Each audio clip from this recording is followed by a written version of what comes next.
We got to play the audio for you so you can hear what Mayor Pete said about being a Christian and supporting President Trump. At the last CNN town hall, you said, if your faith calls upon you to help the marginalized, those who are afflicted, to comfort people, to strive for humility and decency, as the Christian faith does.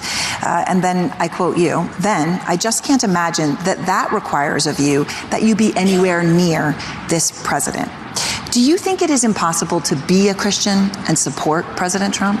Well, I'm not going to tell other Christians how to be Christians, but I will say I cannot find any compatibility between the way this president conducts himself and anything that I find in Scripture. Now, I guess that's my interpretation, but I think that's a lot of people's interpretation, and that interpretation deserves a voice. Anything, really. 190 plus conservative judicial nominees, 2 on the Supreme Court that will protect religious liberty. 9 reforms going on right now. 9 federal agencies reforming religious discriminatory policies put in place by the Obama administration that the Trump administration is changing. We just filed the comments on those new rules. That's 9 federal departments of the U.S. government. Just happened yesterday. He supports President Trump pro-life legislation like ending late-term abortion. But he's also done what he can on his own to defund Planned Parenthood.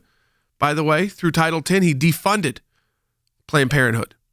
He also, by executive action, because Congress wouldn't do it, he also made sure that pro-life pregnancy centers could apply for federal funding under family planning programs, and made sure they were excluded before.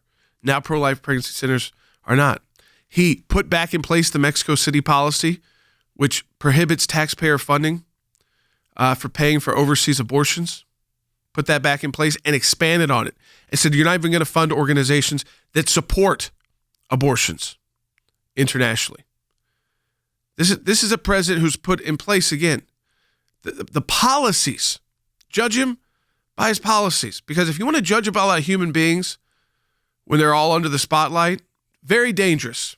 Very dangerous. And I think for Mayor Pete to make that kind of statement when he was just on TV defending something the Bible's been pretty clear about when it comes to infanticide and the moral issues surrounding that. This was a guy who just a few days ago said he didn't want to tell anybody, make moral decisions, even though he's a really smart guy, knows what he's saying is, I think, absurd, because all of our laws, all of our rules have to be based on something, some natural law, some right or wrong, morals.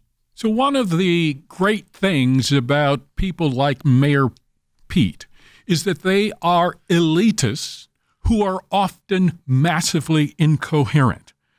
So Mayor Pete is simply another global elitist who non-neutrally seeks to impose his own religious views on others when it suits his political objectives, rather than supporting, for instance, a diversity of religious views, rather than supporting life.